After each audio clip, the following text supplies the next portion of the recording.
سلام فنو ارتيفيا بمكتات تركبوا كبراتن كبران كم يتمسيو ساعة شعة تأخلوا لو ميحمد عصرت حمشنا حتى سلالو زيناتات وشتن وزعنا إنه هون مكتتالكم خبر زعدم لو عم تخلي بأرستاتو دماء كفله وهلينا ما بدأ تبابع كتايمتات بقت عليك ودابن كتبابع درست النقادين فيستيفال تلابيوم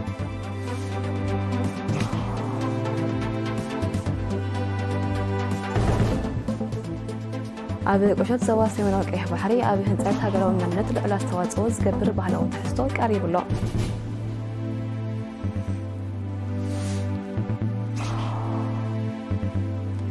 أبي أسمات حابرون قرية بوفريت مهارون لمعات وزئيتها وسرح تعميمو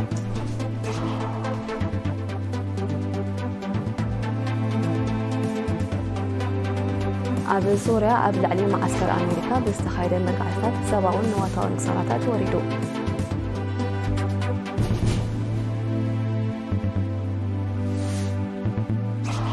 كتابة هندي أبي قدام فركي 2024 بأستاذ شومون دميتاوت كم زعابي تقليزو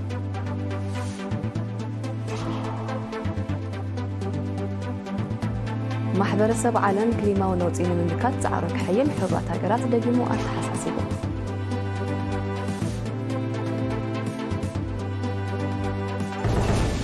نابز زراتو كنسجر بهال نباب تتبابع قطعمتات بقت عليك ودابن كتبابع عند درستن نقاديان فيستيفال تلابيوم كاتنيا ساميل هابتو ميكائيل بملك عصابتام نزدالو تحسو قال مسكل كرسكير كاربوي بهال النباب زتبابع قطعمتات مرئيتن مشطان مصحفتي بقص عليك ودابن كتبابعن صحفتن نقاديان فيستيفال 2024 تلابيوم ابدراش مرئيتن مشطان مصحفتي تحستوم حزم قريبم كابزلو درستي ناغلغل زينا ارتراب زهاب وريتو نخلو كل عدمه اب قمت زاتوه حباري مهارن ازناقعن مصحفتي قريبو كمزلو مريت مصحفت دما اكال غوسغواس امبر نعداغا صراي كم زيكونا اغنزيبا لعلي 8 زخونو درستي ساتفلو كابتناي زعلفه تاريخها ناي اكاديمي كموال حصانا سغاب ناي كولجات هالو حفشاو مصحفتي ابكال كترخبو زي تخلكا زوم كالا ايد ويكا سكند هاند زحزو دا ستيشن نرتات كاني حيزوم مصيمالو اجي كل استفاله عينت مصحفتي وزلو خمس زبلنا خمسناتنا لبولت صحفات مهارنا زناقع زغنا اكل نايزيو كابتناي زحلفه وي قرب فلينت كن درستي دك انستيو دارغا دا حانتو وي كلت تلو تخون دارغا يلوان مو بزغاطامي زبارابرالو وي كادعرالو خاب كم زقرعت كوصالون سنه طبب نقبطرت تفطر يكونن توفاينتن مسواعت اندحتت ስለዝኾነ ደቅ አንስትዮ ደቅ ተባዕትዮ ድበሃል የለን ኣብዚ 34 ዓመት ናጽነት አፍሪናየን ደለና ተማሂረን ደለዋ ካውሻጥ ወጤን ደለዋ ደቅ አንስትዮ ውሑዳት ስለዘይኮና ደአት ዋይልና አይነ መخنينا ደቅ ተባዕትዮ ክክንደ ያሉ ኣብዚ ሓለፈ ዓመታት ዝተደጎመ መጽሐፍትስ ሸጠሉ ጽይታው ባይታ ይፍጠር ከም ዝነበረ ዝጠቀስቶም ደረስቲ مرئتن مشطان مصحفتي وصيتاونتو تغمغيمو قصالنتو زوحسلو اغباب كنادن ناي مدغامو مدب كدفالون تمحصينا تزرغي حيدلو مصحفت بلك انت ريغايو دراسي يكون ويتخال شيء ايكونن زلو يغسغس يزلو مصيت حزبي ريو خيد حد قلت قالها غز اكل ناي غسغس يمبرنا عداغا يكونن اجي خمسه عينت مدبات ازيو صيتاوي نابنت ابز حدف عمتات برتا عواغا مصحفت تشيطلو وي بدغوما وي كاز بوك فير نبلو نيرو اذا حجي ازي وصيتاوي نابنت اب كبابي مغابي تكايد نيرو توحده سومون كلتا سومون بزعبو غوسغواز كايد بميديا تي زعدغوين واغا يغدلل نيرو اسرامي تاوي بغمز صبق نيرو مستناي فيستيفال تدميرو اب عامد كلتا غزي نيرو هجن تغب غوسغواس ويكا تغب خمسه عينت سلا زي غبر دلو تنايم باب عقموين كم تزدل يلن مو قصالي كدفالو لو خمسه عينت نساتهم بتوسخي صحفتي اب مخسكاس بهل نباب عبي قد سلا زلوهم والقاو تبغسو بموساد نتاريخن كبرتات حبرتسبنان بزغب اكدسسن كبربرون كمون فولي قدن مهزنتن زلوهم صحفات كبركتو حلافنت كم زلوو مازخيرام ነጋድያን ብወገኖም ብዓይነትን ብዝሕን መሳጢ ትሕዝቶ መጽሓፍቲ ቀሪቡ ከም ዘሎ ዋጋታቱ ድማ ምስ ጻዕሪ ደረስቲ ዝመጣጠን ምዃኑ ብምግላጽ ባህሊ ንባብ ክዓዝዝ ንቕሓት ሕብረተሰብ ዘበርኽ መድረኻት ክተባባዕ ጸዊዖም ብፍላይ እዚ ኤግዚቢሽን ኣብ ዘሎ ኣዝዩ ደስ ዝብል ማለት እዩ ምስጠካ እቶም ቆልዑትካ ንዕኡ ክርእይዎ ኢልካ ኢኻ ሒዝካ ምትመጽእ ናብዚ ማለት እዩ ደስ ዘብል እዩ እቲ ካልእ ገዲፍካ ንዕኡ ክትገዝእ ደስ ዝብለና ኣነ እቶም ቆልዑት ምናልባሽ መጻወቲ ደል ይኾኑ ግን ሳኻ ትመርሖም ማለት እዩ ዝያዳ ሕጂ በቃ ዓይንኻ ይዘረካ ኣብ ዘሎ መጽሓፍቲ ሕጂ ይንበብ ኣሎ ዶ ይገዝእ ኣሎ ዶ ሰብ ይትሕቶ እምበር እቲ መጽሓፍ ኣሎ ኣብ ምርኢትን መሸጣን መጽሓፍቲ ፌስቲቫል ኤርትራ 2024 ዝኽሪ 50 ዓመት ፌስቲቫል ቦሎኛ 9 ደቂ ኣንስትዮ ዝርከብኦም 81 ገዳይምን ሓደሽትን ደረስቲ ጥዕናዊ ትምህርታዊ ታሪኻዊ ስነልቦናውን ካልእን ትሕዝቶታት ዘለዎም ብዝተፈላለየ ቋንቋ ዝተሰናድኡ መጽሓፍቲ ሒዞም ቀሪቦም ኣለዉ እዚ ከምዚ ልንከሎ ኣብ ቁሸት ዞባ ሰሜን ቀይሕ ባሕሪ ኣብ ህንፀት ሃገራዊ መንነት ልዑል ኣስተዋጽኦ ዝገብር ባህላዊ ትሕዝቶ ቀሪቡ ከም ዘሎ ተሓቢሩ ወኪልና ደምሳስ ጸጋይ ንዘዳለዎ ትሕዝቶ ኣርሴማ ኣስመሮም ከተቕርበ ኣብ ፌስቲቫል ኤርትራ 2024 ዝኽሪ 50 ዓመት ምጅማር ፌስቲቫል ቦሎኛ ኣብ ቁሸት ዞባ ሰሜናዊ ቀይሕ ባሕሪ ዘሎ ባህላዊ ትሕዝቶ ኣብ ህንፀት ሃገራዊ መንነት ልዑል ኣስተዋጽኦ ስለ ዘለዎ ቀጻልነቱ ክወሓስን ብመጽናዕቲ ክድገፍን ነጋድያን ኣዘኻኺሮም ካብ ኮሚቴ ድኮና ኣባይትን ወግዕን ኣቶ ወልዱ መንግስቱን ኣቶ ዮታም ገዛእን ብወገኖም ናይ ብሔራት ትግረ ዓፋር ራሻይዳን ሳሆን ወግዕታት ያታታትን ኣደኻኹና ኣባይትን ሒዞም መጽዮም ከም ዘለው ብምጥቃስ ንኣነባብራን ዕለታዊ ንጥፈታትን ዝምልከትና ውትውን ከም ዘጠቃልል ገሊጾም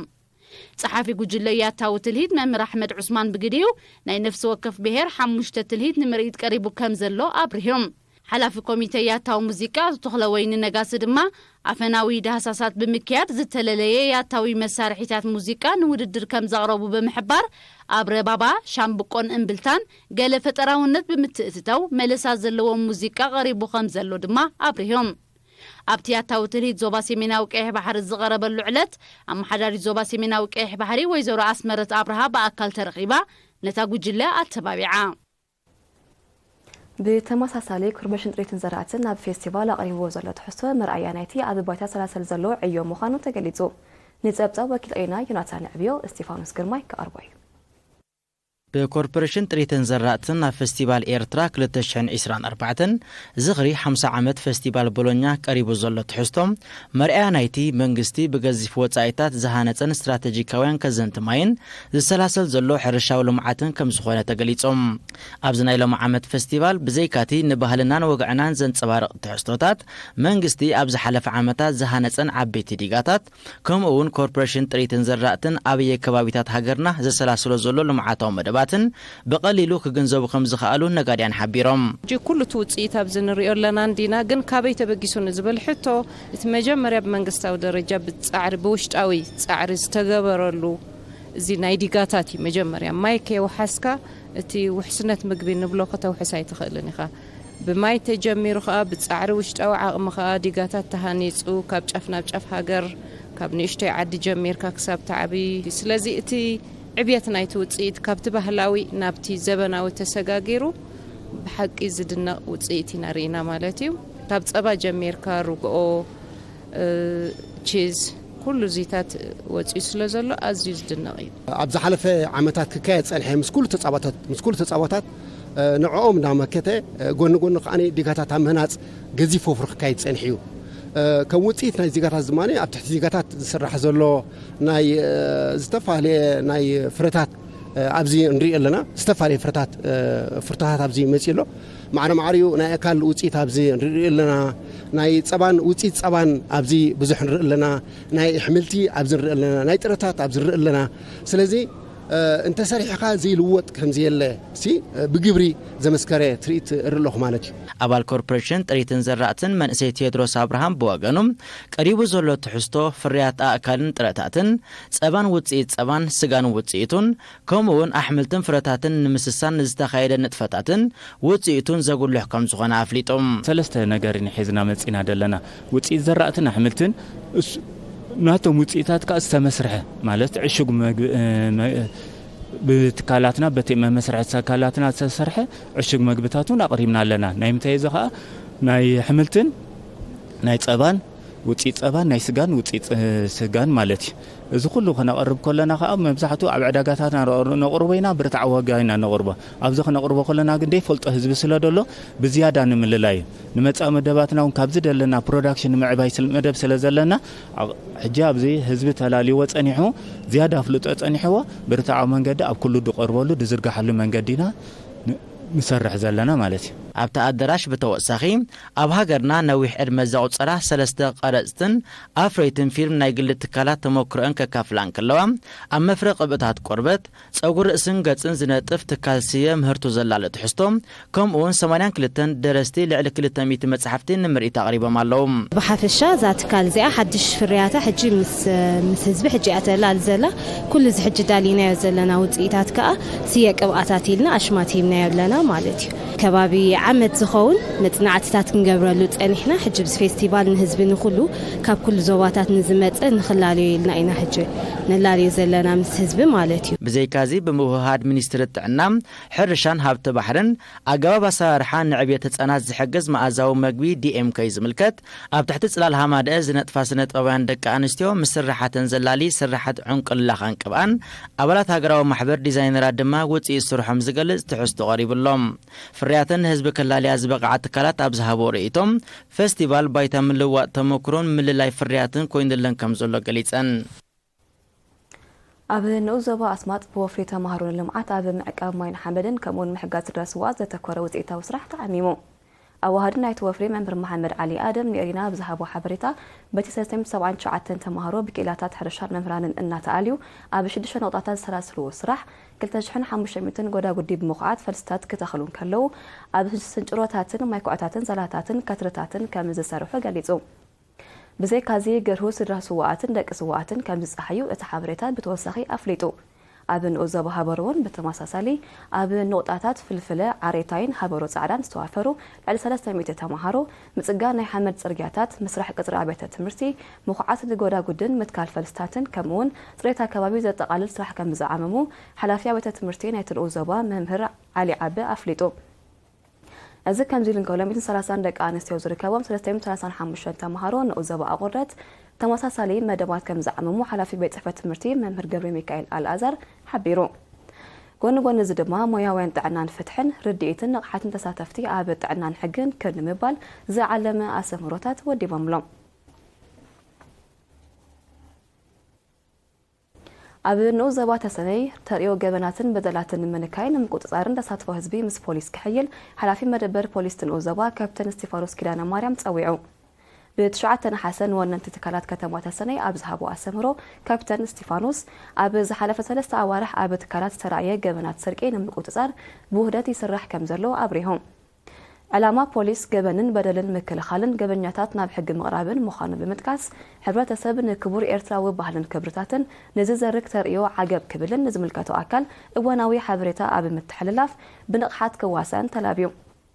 بوليس مس هزبن من محدار نؤزوان بزكايدو وهدت وهود سراح زمسكن سراح يأمام كمزلو زحبره كابتن ستيفانوس وننت تكالات قديات جبنات سرقن كيخونو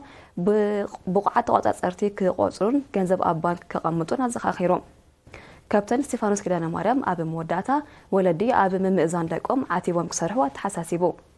تساتفتي بقدوم متحبارو مس بوليس كم زحيلو أرقاقيتو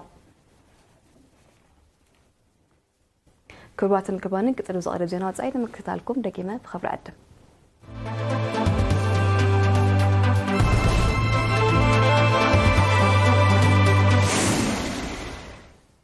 أب زينات زايد كنسجر أب سوريا أب لعل زركب معسكر سراويت أمريكا باستخايدة متقعدات روكيتن سبع ألبو نفرتن سبعون نواتهم سرعتات كم زورده بيتحفات مكل خال أمريكا بينتاغون نفليتو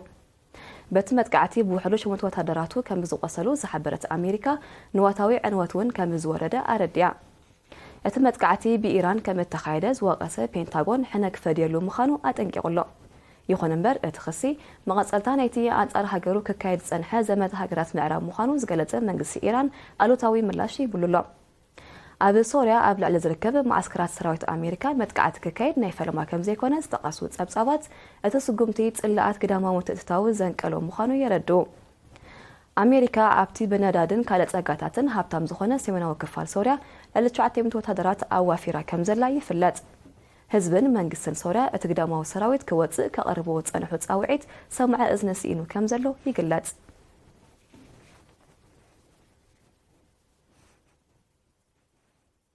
ቁጠባ ህንዲ ኣብ ቀዳማይ ፍርቂ 2024 በኣስታት 8 ሜታዊት ከም ዝዓበየ ሳስቲካዊ ጸብጻባት ሃገር ሓቢሮም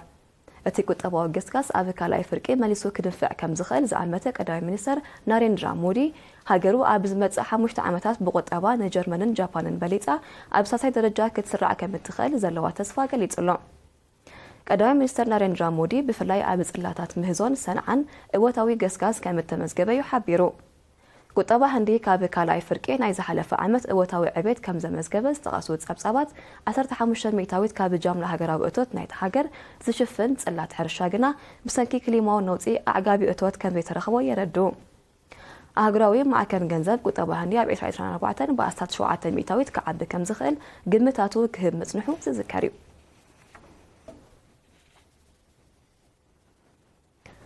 ማሕበረሰብ ዓለም ክሊማዊ ነውፂ ንምምካት ተጻዕሩ ክሕይል ውድብ ሕቡራት ሃገራት ደጊሙ ጸዊዑ እዚ ዝተገልጸ ኣብ ዝሓለፈ ዓመት ብሰንኪ ሓደጋታት ባርዕ መሮር 19 ቢልዮን ቶን ትፋእ በከልቲ ጋዛት ናብ ኣየር ከም እተጸንበረ ሓድሽ ዝወፀ መጽናዕቲ ድሕሪ ምሕባር እዩ እቲ ክስተት ንክሊማዊ ዋዕይ ዓለምና መሊሱ ከም ዝኣረጎ ዝተቐሱ ጸብጻባት ብሰንኩ ሰብኣውን ቁጠባውን ክስራታት ክብ ከም ዝበለ ኣረድዮም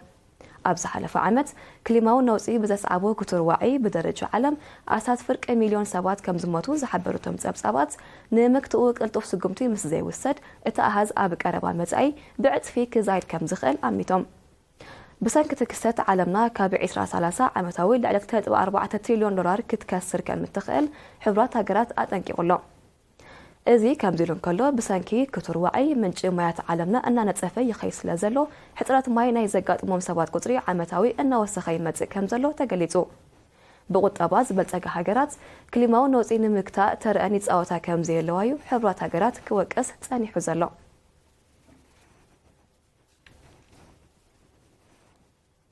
ህዝቢ ኣፍጋኒስታን ካብ ወራር ኣሜሪካ ናጻ ናይ ዝወጸሉ ጽምብል ሳልሳይ ዓመት ኣካይዱ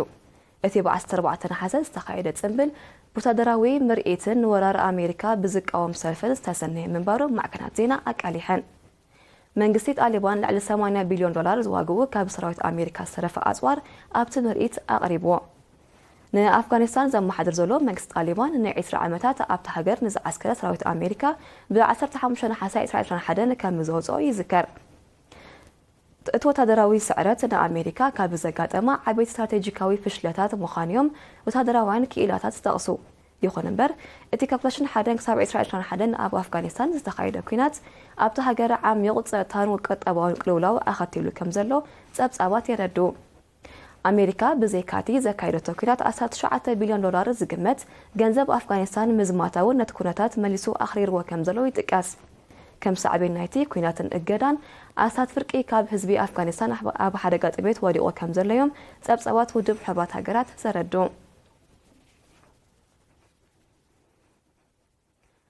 ወታደራዊ ዓቕማ ተደልድል ዘላ ህንዲ ብ14 ነሓሰ ሓድሽ ፈተነ ጸረ ታንኪ ሚሳይል ከም ዘካየደት ሓቢራ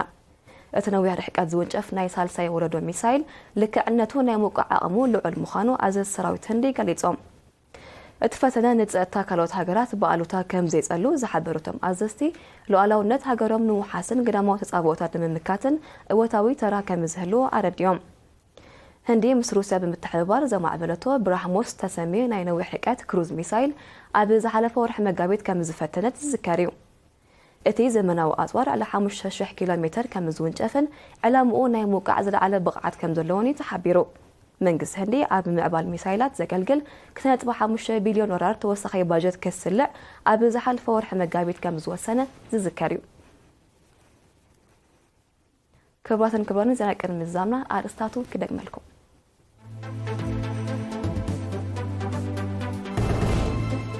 ባህሊ ንባብ ዘተባብዕ ኣጋጣሚታት ብቐጻሊ ክውደብን ክተባብዕን ደረስትን ነጋድያንን ፌስቲቫል ተላብዮም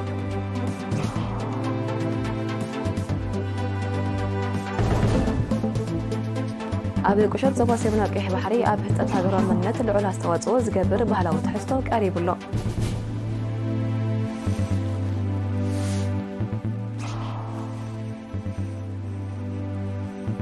أب أسمات حبرون أوردتن بوفر تمهرون لمعات وزيتا وسرح تعميمو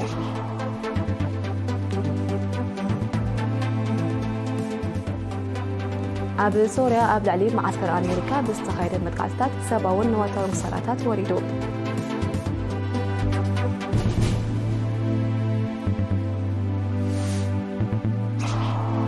قطبة هندي أب قدامي فرقي 2024 بأسات شمونتين بيتاويت كم زعبي تقليزو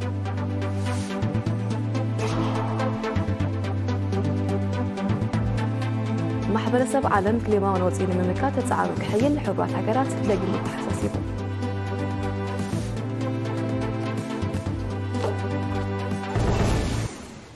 مسسترف مرباطنا إخاركم بوغني فرخمشات